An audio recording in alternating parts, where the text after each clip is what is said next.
स्वागत है दोस्तों आपका free study bye Lodhi sir की यूट्यूब चैनल में।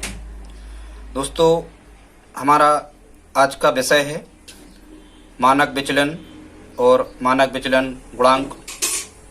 दोस्तों हमने ये सांख्यिकी की सीरीज प्रारंभ की है। यदि आप हमारे चैनल पर पहली बार विजिट कर रहे हैं तो प्लीज़ हमारे चैनल को सब्सक्राइब कर लें, साथ में आए बेल आइकन पर भी क्लिक कर दें। और तो आइए प्रारंभ करते हैं। ये हमारा पार्ट 5 है सांख्यिकी से रिलेटेड। इसके पहले हम आपको माध्य, माध्यिका, बहुलक और विस्तार, संचयी बारंबारता कैसे निकालते हैं, ये सब फैक्ट आपको बता चुके हैं निकालना। तो ठीक है दोस्तों, आप किसी भी प्रकार के कॉम्पिटिटिव एग्जाम की यदि आप तैयारी कर रहे हैं तो निश्चित रूप से उसमें आपसे ये सांख्यिकी में जो हमने टॉपिक लगाए हैं यहाँ से प्रश्न पूछा ही जाता है। यदि आप हमारे साथ इस वीडियो में अंत तक बने रहते हैं तो निश्चित रूप से आप ये सब चीज़ें बड़ी आसानी से सीखने वाले हो। तो स्टूडेंट्स देखते हैं किस प्रकार से मानक विचलन हमें निकालना है। सबसे पहले आपको ये समझ लेना है कि मानक विचलन को हम इंग्लिश में कहते हैं स्टैंडर्ड डेविएशन, और स्टैंडर्ड डेविएशन का जो फार्मूला है वो है √सिग्मा d²/n। ठीक है, ये सिग्मा मतलब जोड़ होता है और डी मतलब कहलाता है विचलन। विचलन मतलब किसी निश्चित माध्य से उन डाटा की दूरी कहलाती है या अंतर कहलाता है, उसे हम क्या कहते हैं, विचलन। और यहाँ लिखा है n मतलब ये नंबर ऑफ टर्म कि कितने टर्म हैं। तो इस फार्मूला की सहायता से भी हम निकाल सकते हैं, पर हम आपको एक स्मार्ट मेथड बताने वाले हैं आज मानक विचलन की, कि मानक विचलन को बड़ी आसानी से आप कैसे फाइंड कर सकते हैं। सबसे पहले हमें क्या करना होता है, जो भी मानक विचलन होता है, हमें जिन आंकड़ों का मानक विचलन निकालना होता है उनका सबसे पहले हम माध्य या हम कहें एवरेज, उसका सबसे पहले हम औसत फाइंड कर लेते हैं। दोस्तों जब हम इसका औसत फाइंड कर रहे होंगे तो माध्य फाइंड जब हम कर रहे होंगे तो देखो 10 और 10 20 और 9 29, 10 39, 39 10 49, 11 60, 70 70 81 और 9 कितने हो गए, 90 हो गए। इसका माध्य जब हम निकाल रहे होंगे तो 90 बटे ये डाटा कितने हैं, 1 2 3 4 5 6 7 8 9, ये 9 आंकड़े थे। तो समांतर माध्य औसत का फार्मूला क्या होता है, आंकड़ों का योग बटे आंकड़ों की संख्या। ठीक है, वही हमने लगाया। तो आंकड़ों का योग बना 90 और आंकड़ों की संख्या थी 9। 9 से 90 जब हम कैंसिल आउट कर रहे होंगे तो माध्य हमारा कितना आ रहा होगा, 10 आ रहा होगा। अब दोस्तों हमें क्या करना है, ये जो माध्य 10 आया है इस माध्य से हमें विचलन निकालना है। माध्य से विचलन का मतलब ये होता है, आपको बताएं कि इस माध्य से विचलन का मतलब है कि माध्य से इनको घटाना होता है, माध्य से ये कितनी दूरी पर है, ये विचलन कहलाता है डी। तो उसको जब हम डायरेक्ट फाइंड यदि हम करते हैं तो यहाँ हम √ओवर के अंदर लगाते हैं और लिखते जाते हैं माध्य में से। ध्यान रखना, माध्य में से, काय में से, यहाँ हमें माध्य में से ये पूरे डाटा घटाना है। ठीक है, माध्य कितना है 10, तो हम 10 में से कितना घटाएंगे, इस 10 को घटाएंगे और फिर यहाँ हम करते जाते हैं क्या, वर्ग। फिर यहाँ धन लगाना है हमें, फिर इस 10 में से फिर हम इस 10 को घटाएंगे। ठीक है, पूरे 9 डाटा घटा के लिखेंगे धन, फिर 10 में से हम 9 को घटाएंगे, फिर यहाँ स्क्वायर, फिर 10 में से 10 को घटाएंगे। ठीक, तो क्या हम डायरेक्ट लिख दें, चलो ठीक है घटाए दे रहे हैं। 10 में से 9 घट गया, फिर 10 में से कितना घटेगा, 10 घटेगा, फिर होल स्क्वायर, फिर 10 में से 10 घटेगा, फिर होल स्क्वायर, और ये लास्ट तक ही जाएगा। अब हम 10 में से कितना घटा रहे होंगे, 11 घटा रहे होंगे, धन 10 ऋण 11 का होल स्क्वायर, धन 10 ऋण 10 का होल स्क्वायर, धन 10 ऋण 11 का होल स्क्वायर, धन 10 ऋण 9 का होल स्क्वायर। ये पूरे हमें घटा के लिखना है। ठीक है, 10 में से 10 घटाए, 10 में से 10, 10 में से सब ये डाटा हमें घटाना है। ये कितने थे, 9 थे, 1 2 3 4 5 6 7 8 9। ठीक है, और इस सब के बटे में हमें क्या लिखना होता है, नंबर ऑफ टर्म। और नंबर ऑफ टर्म कितना था, ये कितने पद थे, 9 थे, तो 9 हमें यहाँ पर लिख लेना है। अब हम आगे जब हम फाइंड कर रहे होंगे तो ये √ओवर जो कहते हो यहाँ पर √ओवर लगेगा। बाकी हम 10 में से 10 घटाएं, कितना बचेगा, 0। वो 0 का स्क्वायर भी आप निकालते जाओ तो 0 का स्क्वायर कितना मिला यहाँ, 0, धन 10 में से 10 गए, 0 का स्क्वायर 0, 10 में से 9 गए, 1, 1 का वर्ग 1, धन 10 में से 10 गए 0, 0 का वर्ग 0, धन 10 में से 10 गए 0, 0 का वर्ग 0, धन 10 में से 11 गए ऋण 1 और ऋण 1 का वर्ग, ऋण 1 गुणा ऋण 1 मतलब ऋण करण में गुणा धन, तो यहाँ जाएगा कितना धन 1, धन 10 में से 10 यहाँ घटे सो कितना 0, धन 10 में से 11 गए ऋण 1 का वर्ग किया तो धन 1, धन 10 में से 9 गए 1 और 1 का वर्ग किया तो 1 एकम 1, वो बटे कितना चल रहा था, ये चल रहा था हमारा 9। दोस्तों जब हम इसे सिंप्लीफाई कर रहे होंगे तो हमें मिल रहा होगा 1 2, कितना मिल रहा होगा 1 2 3, ठीक है दोस्तों। तो यहाँ कितना मिल रहा होगा, हमें 3 मिल रहा होगा, और 3 बटे कितना मिल रहा होगा यहाँ 9, ठीक है 3 नहीं दोस्तों 4, 1 2 3 4, यहाँ मिला हमें √4/9, और जब हम वर्गमूल निकाल रहे होंगे तो 4 का वर्गमूल आ रहा होगा 2 और 9 का वर्गमूल आ रहा होगा 3, मतलब इसका आंसर हमारा क्या आ रहा होगा 2/3, ठीक है। ये हमने निकालना सीखा क्या, मानक विचलन। इस प्रकार से फाइंड करते हैं हम मानक विचलन को। आगे देखते हैं, एक क्वेश्चन और हमने लिखा है इसका मानक विचलन, जिसमें हमने ऑप्शन लिखे हैं, ये नीचे वाला ये वाला क्वेश्चन नंबर 3, ये आप हमें करके बताएंगे, ठीक है। बाकी एक हम आपको और बताया दे रहे हैं। तो सबसे पहले हम ये क्वेश्चन 2 नंबर का अब हम कर रहे हैं। इसमें कह रहे हैं 5 8 12 14 16 का मानक विचलन क्या होगा, और जब आप इंग्लिश में देख रहे होगे तो स्टैंडर्ड डेविएशन वहां पर लिखा होता है, ठीक है। तो सबसे पहले हम इनका माध्य निकाल ले रहे हैं या औसत निकाल ले रहे हैं। तो इनका हमें जो माध्य मिलेगा x बार से दर्शाते हैं, 5 और 8 13 और 12 25 और 30 कितने हो गए 55, 55 में भाग दे रहे होंगे 1 2 3 4 5 का, तो 55/5 यहाँ में माध्य कितना मिल रहा होगा 11 मिल रहा होगा, ठीक है। फिर जब हम यहाँ इसका स्टैंडर्ड डेविएशन निकाल रहे होंगे तो इस 11 में से हम इन सबको घटा के वर्ग करेंगे, ठीक है। तो घटाते ही जाओ, 11 में से हमने 5 घटाए तो 11 में से 5 घटाए तो कितने का वर्ग मिला हमें यहाँ पर 6 का वर्ग मिला, और जोड़ते जाते हैं, धन 11 में से 8 घटाए तो कितना मिला 3 का वर्ग यहाँ पर मिला, धन 11 में से जब हम 12 घटाएंगे तो ऋण 1 बचेगा, तो हमें यहाँ ऋण 1 का वर्ग मिला, धन 11 में से 14 घटाएंगे तो ऋण 3 मिलेगा, ऋण 3 का वर्ग, धन 11 में से 16 घटाएंगे तो कितना मिलेगा ऋण 5 मिलेगा, तो ऋण 5 का वर्ग, और बटे नंबर ऑफ टर्म कितने थे 1 2 3 4 5 थे, तो यहाँ हम 5 लिखेंगे, ठीक है। एक क्वेश्चन और हमने आपको बता दिया, कंफ्यूजन क्रिएट ना हो, आप आसानी से कर पाए इसलिए, ठीक है। जब हम इसे आगे बढ़ा रहे हूँ तो 6 का वर्ग यहाँ 36 होगा, 3 का वर्ग 9 होगा, 1 का वर्ग 1 एकम 1 चिन्ह, ऋण करण में गुणा होगा 2 बार, चिन्ह धन आ जाएगा, धन 3 तिरका यहाँ ये 9 आ जाएंगे, धन 25 आ जाएंगे, बटे नंबर ऑफ टर्म कितने थे यहाँ पर 5 थे। जब हम और इसे आगे बढ़ा रहे होंगे तो इनको हमें क्या कर लेना है, अब जोड़ लेना है, ठीक है। जोड़ते हैं, 36 और 9, 36 और 9 हो गए 36 4 40, 45 हो गए, ठीक है। 45 और 10 55, 55 में जब हम 25 को जोड़ रहे होंगे तो यहाँ आ रहा होगा 80, एक बार और जोड़ लें, ठीक है। 25 और 9 34, 34 और 10 44, 44 और 36 कितने हो रहे होंगे यहाँ 80 हो रहा होगा, तो 80 बटे कितना आ रहा होगा 5 आ रहा होगा। इसके बाद से आप यहाँ देखें तो दोस्तों यहाँ कितना मिला हमें, स्टैंडर्ड डेविएशन मिला √80/5, या फिर ये पूरे पे है, या फिर आप 80 को कैसा लिख सकते वैसा भी आप बना लो, जैसे 80 को कितना लिख सकते 16 पंचे 80, ऐसा लिख सकते 16 पंचे 80/5, ये यहाँ चल ही रहे, ठीक। जब आप इसे हल कर रहे होंगे तो कैसा आ रहा होगा, यहाँ 16 में से 4 आ रहे होंगे बाहर, यहाँ जब आप कर रहे होंगे तो स्टैंडर्ड डेविएशन निकल रहा होगा, 16 में से 4 आ रहे होंगे बाहर, ठीक है। और यहाँ 5 से 5 भी आप कैंसिल आउट कर दो, 5 से 5 कैंसिल आउट कर दो, तो आंसर कितना निकल के आया, इसका आंसर निकल के आया 4, ठीक है दोस्तों। अब एक क्वेश्चन जो हमने ये तीसरे नंबर का लिखा है, इसको आप स्वयं ही हल करें और आप हमें इसको कमेंट बॉक्स में लिख करके बताएं कि इसका आंसर क्या होगा। तो ये हमने क्या सीखा, मानक विचलन निकालना सीखा कि मानक विचलन को कैसे फाइंड करते हैं, ठीक है दोस्तों। इसके बाद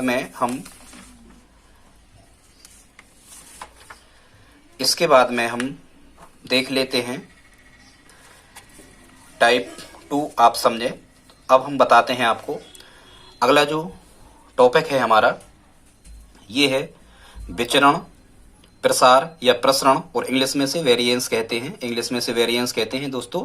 विचरण, प्रसार या प्रसरण एक ही बात है। इसी क्वेश्चन का हम, जो हमने आपको अभी बताया था, इसी का हम क्या निकाल रहे हैं, इसी का हम निकाल रहे हैं क्या, विचरण। तो आपको ध्यान रखना है, विचरण का फार्मूला होता है, विचरण बराबर होता है मानक विचलन का स्क्वायर। क्या होता है, विचरण बराबर होता है मानक विचलन का स्क्वायर।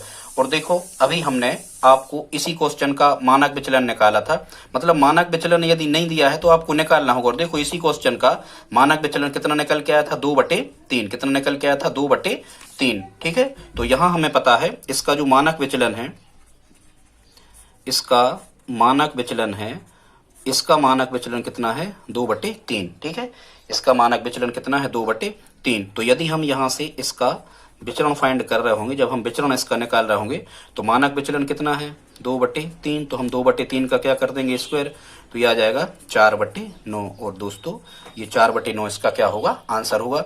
अब एक क्वेश्चन हम आपको दे रहे हैं, इसका आपको मानक विचलन निकालना है। और वो क्वेश्चन क्या है, मानक विचलन कितने का निकालना है, 5, 8, 12, 14 और 16 का प्रसरण या उसी को मानक विचलन नहीं, विचरण निकालना है। ठीक है, विचरण निकालना है, ध्यान रखें। इसी का हम क्या निकालना है, प्रसरण ज्ञात करो। इसका प्रसरण क्या होगा, ये दोस्तों आप हमें कमेंट बॉक्स में लिख करके बताएं कि इसका आंसर क्या होगा। ये 5 डाटा हमने आपको दिए हैं, इसका आपको प्रसरण या प्रसार या विचरण आपको निकालना है। ठीक है, अब हम देख लेते हैं इसके बाद में अगला जो टाइप है हमारा, ये है विचरण गुणांक निकालना। दोस्तों तो विचरण गुणांक मतलब ये कहलाता है कोफिशिएंट ऑफ वेरिएंस। ठीक है, कोफिशिएंट ऑफ वेरिएंस मतलब हमें क्या निकालना सीखना है अब, विचरण गुणांक। तो ध्यान रखना, विचरण गुणांक का जो फार्मूला होता है ये तो आपको याद होने चाहिए, विचरण गुणांक का। और ये दोस्तों प्रश्न पूछे गए हैं अभी एनटीपीसी में, हर सेट में 3-3, 4-4 क्वेश्चन आए हैं। ठीक है, ये हर प्रकार के एग्जाम में प्रश्न बिल्कुल निश्चित रूप से आते ही हैं, चाहे स्टेट लेवल का हो और चाहे सेंट्रल लेवल का हो। यदि आपको वीडियो अच्छा लग रहा हो तो प्लीज लाइक करते जाएं। तो विचरण गुणांक का फार्मूला होता है मानक विचलन बटे माध्य। ठीक है, अब इसको आप कैसे याद रखोगे, विचरण गुणांक का फार्मूला मानक विचलन बटे माध्य। ठीक है, जो भी तरीका हो आप कर लेना, बस ध्यान रखना ऊपर मानक विचलन आता है, बटे नीचे माध्य आता है, और गुणा कितना होता है, 100। और ये इसका आंसर काय में आता है दोस्तों, इसका आंसर हमेशा काय में आता है, परसेंट में आता है। ठीक है, काय में आता है, परसेंट में इसका आंसर हमेशा आता है। अब फार्मूला कैसे आप याद रखोगे, ऐसे याद रखना कि ऊपर लिख लेना आप। ठीक है, यहां लिख लेना आप मान मां। ठीक है, मान मां, तो ऐसे आपको याद आ जाएगा, मान मां 100 रुपया दे दे, ऐसे जोड़ लेना आप। क्या कहोगे, मान मां 100 रुपया दे दे। ठीक है, क्या दे दे, मान मां 100 रुपया दे दे, मुझे विचरण करने जाना है, ऐसा कुछ आप जोड़ लेना अपने तरीका से, आप ट्रिक बनाना। ठीक है, तो अब हम आगे देखते हैं, यहां पर क्वेश्चंस क्या लिखा है। टाइप फर्स्ट देख लेते हैं। टाइप फर्स्ट में बिल्कुल सरल प्रश्न आते हैं, किसी बंटन का माध्य 15 है और मानक विचलन 5 है, तो विचरण गुणांक क्या होगा। तो देखो मानक विचलन कितना दे रखा, 5, फार्मूला मन रख दो 5 बटे माध्य कितना दे रखा, 15, यहाँ 15 लिख दो, और मल्टीप्लाइकेशन 100, जब हमें सिंप्लीफाई कर रहे होंगे तो 5×3। ठीक है, माध्य कितना था, हाँ 15, और विचरण मानक विचलन कितना था, 5, तो 5/15 गुणा 100। जब हम इसे सिंप्लीफाई कर रहे होंगे तो ये आ रहा होगा कितना, 100/3 आ रहा होगा। जब हम इसका 100 में 3 से भाग कर रहे होंगे तो 33.33% के लगभग, या 33/3% ये हमारा आंसर इसका आ रहा होगा। ठीक है, इसी प्रकार से ये है, किसी बंटन का माध्य 24 और मानक विचलन 6 है, तो विचरण गुणांक क्या होगा, ये आप हमें कमेंट बॉक्स में लिख करके बताएं। ठीक है, ये आप उसमें लिख देना कि विचरण गुणांक टाइप फर्स्ट का 2 इस टाइप से। अब हम देख लेते हैं एक कुछ स्टैंडर्ड टाइप का क्वेश्चन। वही क्वेश्चन है जिसका हमने आपको अभी विचरण ज्ञात करवाया था, मानक विचलन ज्ञात करवाया था। ठीक है, उसी का वही क्वेश्चन है। और इसमें वो क्या कह रहे हैं, ये टेबल दे रखी है, मतलब ये डाटा आपको दे रखे हैं और कह रहे हैं मानक विचलन गुणांक ज्ञात करो। ठीक है, तो हम मानक विचलन गुणांक का सबसे पहले क्या लगाएंगे, फार्मूला लगाएंगे। तो मान मा ऐसा लिखना है और मान से बनेगा हमारा क्या, मानक विचलन बटे माँ से बनेगा क्या, यहाँ माध्य और मल्टीप्लाइकेशन कितना 100 और परसेंट में इसका आंसर आता है। देखो अब हमने अभी आपको इस प्रश्न का मानक विचलन बताया था कि इसका मानक विचलन कितना निकलना है। देखो हम वो पेज आपके सामने रखे दे रहे, यही क्वेश्चन है, हाँ यही क्वेश्चन है। इसका मानक विचलन कितना आया था, 2/3 आया था। इसका मानक विचलन आया था कितना, 2/3। तो देखो जब हम इसमें मान रख रहे होंगे तो ये आपको निकालना ही पड़ेगा, मानक विचलन तो पहले निकालना ही पड़ेगा यदि ये क्वेश्चन आता। हम नहीं निकाल रहे क्योंकि हम आपको बता चुके। तो मानक विचलन की जगह लिखेंगे हम कितना, 2/3 गुणा माध्य कितना है, इसका माध्य भी हमने निकाला था। देखो इनको हमने जोड़ा था और इनको जोड़ के इनका जोड़ बन रहा था 90 और 90 में 9 का भाग दिया था, तो माध्य कितना आ रहा था, 10 आ रहा था। तो यहाँ हम क्या लिख रहे होंगे, यहाँ हम लिख रहे होंगे माध्य की जगह 10 और गुणा ऊपर कितना 100। अब ये गुणा में है, यदि आप चाहें तो कैंसिल आउट कर लें। ये हमें कितना मिल जाएगा, 100 2 गुणा 100/3 गुणा 10। ठीक है, 0 से 0 ये कैंसिल आउट हो रहा होगा। यहाँ कितना बन रहा होगा, 10 दूनी 20 और बटे में कितना आ रहा होगा, 3 आ रहा होगा। ठीक है दोस्तों, 20/3। तो ये 20/3% इसका क्या हो जाएगा, आंसर हो जाएगा। या फिर आप इसे सही बटे में बदल लो। ठीक है, तो 6 सही 2/3% भी आ जाएगा। ये 6 3 18 और 2 20/3, ये हमारा क्या होगा, इसका आंसर होगा। ठीक है दोस्तों, तो ये हमने आपको क्या बताया, ये हमने आपको बताया कि विचरण गुणांक को कैसे फाइंड करते हैं। ठीक है दोस्तों, अब हम अगला टाइप देख लेते हैं। अगला टाइप में क्या है, यहाँ पर अगला टाइप है हमारा प्रसरण या वेरिएंस निकालना। जब आपको मानक विचलन दिया हो, ठीक है, जब आपको मानक विचलन दिया हो तो फिर हम प्रसरण किस प्रकार से निकालते हैं।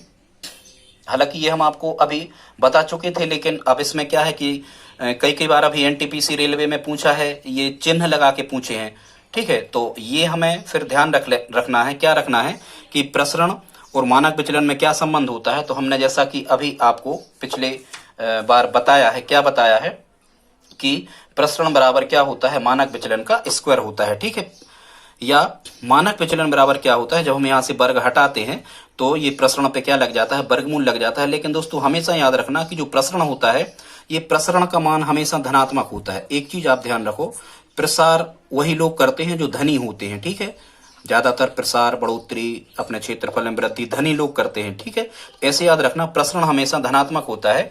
और धनात्मक मान यदि हमें चाहिए है तो हमें क्या निकालना होगा, उसका माड निकालना होगा, मतलब निरपेक्ष मान। क्योंकि प्रत्येक संख्या का निरपेक्ष मान हमेशा कैसा होता है, धनात्मक होता है। अब ये क्यों हमें जरूरी है, क्योंकि कई बार आपसे इस प्रकार के क्वेश्चन आ जाते हैं। जैसे कह रहे किसी, इसको देखो, ये एनटीपीसी में अभी पूछा गया, कह रहे हैं कि किसी डाटा सेट का प्रसरण 144 है तो इसका मानक विचलन कितना होगा। तो देखो प्रसरण कितना है, 144, तो आप यहाँ कितना लिखोगे, प्रसरण की जगह इस फार्मूला में मान रख रहे, प्रसरण की जगह रखोगे आप 144 और बराबर फिर क्या रखोगे आप, मानक विचलन का, मानक विचलन कितना होगा। तो फिर आप यहाँ पर क्या लिखोगे, मानक विचलन प्रसरण बराबर मानक विचलन का क्या रखोगे आप, यहाँ पर स्क्वायर रखोगे। जब आप यहाँ से स्क्वायर हटा रहोगे तो 144 पे क्या लग रहा होगा, 144 पे क्या लग रहा होगा, 144 पे लग रहा होगा वर्गमूल। क्या लग रहा होगा, वर्गमूल लग रहा होगा।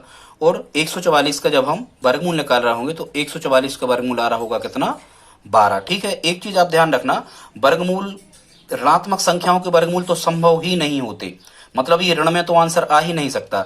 ठीक है, तो ये कितना आ रहा होगा, ये आ रहा होगा प्रसरण की जगह जब आपने यहाँ कितना रखा होगा, प्रसरण की जगह 144 रखा होगा, 144 से जब आपने वर्गमूल निकाला होगा तो कितना आ रहा होगा, 12 आ रहा होगा। वो 12 काय में आ रहा होगा, ये माड में आ रहा होगा, इस प्रकार से ये सारणिक में आ रहा होगा। और इसका जब हम निरपेक्ष मान निकाल रहे होंगे तो वो कितना आ रहा होगा, धन 12। इसका मतलब धन 12 ये हमारा आंसर होगा। ठीक है दोस्तों, अब आप हमें एक क्वेश्चन, हाँ हालांकि सिंपल है, चलो हम ही कर दे रहे। यदि एक जनगणना का मानक विचलन 6 है तो प्रसरण क्या होगा। ठीक है, अब मानक विचलन कितना है, मानक विचलन है 6 और प्रसरण तो इसी फार्मूला में मान रख दो। तो क्या होता है, ये होता है प्रसरण बराबर मानक विचलन का स्क्वायर, प्रसरण बराबर मानक विचलन का स्क्वायर। मानक विचलन 6 रखा तो 6 का स्क्वायर, मतलब इसका आंसर कितना होगा 36, 36 इसका क्या होगा आंसर होगा। दोस्तों बस 5 मिनट और इसी में अब हम देख लेते हैं क्या विस्तार, कि विस्तार को कैसे फाइंड करते हैं। विस्तार को हालांकि इंग्लिश में रेंज कहते हैं। हमेशा आप एक फार्मूला याद रखें, विस्तार का फार्मूला होता है विस्तार बराबर दिए गए आंकड़ों में सबसे अधिक मान ऋण सबसे कम मान, सबसे अधिक वैल्यू में से सबसे कम वैल्यू हमें घटा देना होता है, ये कहलाता है विस्तार या रेंज। दोस्तों ये हैं तो सब छोटे छोटे टर्म, लेकिन आपको इनको सीखना है क्योंकि ये पूछे जाते हैं। ठीक है, अब हम क्या निकाल रहे हैं, हम आपको बता रहे हैं रेंज या विस्तार निकालना। तो विस्तार का फार्मूला होता है सबसे अधिक मान ऋण सबसे कम मान, हमेशा याद रखें आप। तो ठीक है, उन्होंने कहा कि एक क्वेश्चन लगा दिया कि 25, 11, 13, 17, 28, 15 का विस्तार क्या हुआ। तो इनमें से जल्दी से हम देख लेते हैं सबसे बड़ी संख्या। तो सबसे बड़ी संख्या कितनी लिखी 28।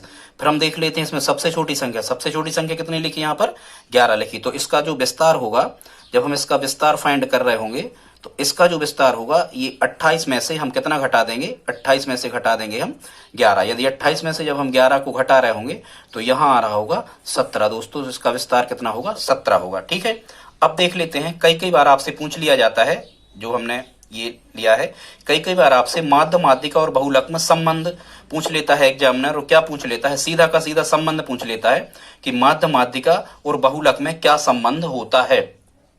ध्यान से सुनना, एग्जामिनर क्या पूछ लेता है कि माध्य माध्यिका और बहुलक में क्या संबंध होता है। तो हमेशा याद रखो बहुलक बराबर होता है 3 गुणा माध्यिका ऋण 2 गुणा माध्य। क्या होता है, बहुलक बराबर होता है 3 गुणा माध्यिका ऋण 2 गुणा माध्य। कैसे याद रखोगे, देखो बहुलक में कितने यहाँ पर वर्ण हैं 1 2 3 4। ठीक है, माध्यिका यहाँ कितने हैं, माध्यिका में आधे को छोड़ दो 1 2 3, माध्य में कितने हैं 1 2। ऐसे आप याद रखना, यहाँ 4 और घटते क्रम में 4 3 2। तो हमेशा याद रखना 4 मतलब अब बहुलक यहाँ आएगा। ठीक है, तो माध्यिका में यदि 3 वर्ण हैं तो 3 का गुणा करना है, माध्य में यदि 2 वर्ण हैं तो 2 का गुणा करना। हमेशा याद रखो बीच में क्या लगाना, यहाँ ऋण लगाना। तो दोस्तों ये जो हो गया, ये कितनी चीजों में संबंध हो गया, 3 चीजों में, बहुलक माध्यिका और माध्य में संबंध दर्शाने वाला फार्मूला हो गया एक। तो ये आप याद कर लें, मेमोराइज इसको कर लें, बिल्कुल इंपॉर्टेंट है, पूछा जाता है। और फिर इसकी उपयोगिता और क्या होती है कि यदि आपको बहुलक या माध्यिका मतलब कोई भी 2 चर, यदि 2 राशियों के मान आपको दे दिए गए हैं तो यहां से आप तीसरी राशि का मान फाइंड कर सकते हैं। बहुलक और माध्यिका दे दी है तो x मान के माध्य निकाल सकते, माध्य और माध्यिका दे दिया है तो बहुलक निकाल सकते, बहुलक और माध्य दे दिया तो माध्यिका निकाल सकते। बड़ा अच्छा फार्मूला है। एक हमने सिंपल क्वेश्चन यहाँ पर लिया है, ये कभी एनटीपीसी में ये पूछा गया है, किसी सारणी के समस्त पदों का समांतर माध्य कितना है 5 और माध्यिका कितनी है 6। तो क्या कह रहा है बहुलक क्या होगा। तो जब हम फार्मूला लगा रहे होंगे यहाँ, जब हम इसका बहुलक फाइंड कर रहे होंगे तो बहुलक क्या आ रहा होगा, बहुलक बराबर 3 गुणा माध्यिका। तो माध्यिका की जगह कितना रखेंगे हम 6 रखेंगे, ऋण 2 गुणा माध्य, माध्य की जगह कितना रखेंगे हम 5 रखेंगे। जब हम इसे सिंप्लीफाई कर रहे होंगे तो यहाँ आ रहा होगा 6 3 18 ऋण 2 5 10, और 18 में से जब हम 10 घटा रहे होंगे तो हमारा आंसर कितना आ रहा होगा, हमारा आंसर आ रहा होगा 8। ठीक है दोस्तों, आज का वीडियो आपको कैसा लगा। अभी हम अगला जो वीडियो लाएंगे वो समांतर माध्य या औसत का होगा। कई टाइप के क्वेश्चंस हम आपको समांतर माध्य, माध्य, औसत के करवाएंगे। यदि आप सांख्यिकी पूरी तैयार करना चाहते हैं तो हमारी सांख्यिकी की प्लेलिस्ट में जाकर के आप देखें, जिसमें आपको माध्य माध्यिका, संचय आवृत्ति, बहुलक, वर्गीकृत आंकड़ों का, अवर्गीकृत आंकड़ों का और सांख्यिकी में जितना कुछ होता है सब हमने उसमें बड़ी आसान ट्रिक से लगा रखा है। दोस्तों आज का वीडियो यदि आपको पसंद आया तो प्लीज आप लाइक कर दें, चैनल को सब्सक्राइब कर लें और आप हमारी थोड़ी हेल्प करें। आप वीडियो को अपने व्हाट्सएप ग्रुप आदि में शेयर करें दोस्तों के साथ। धन्यवाद।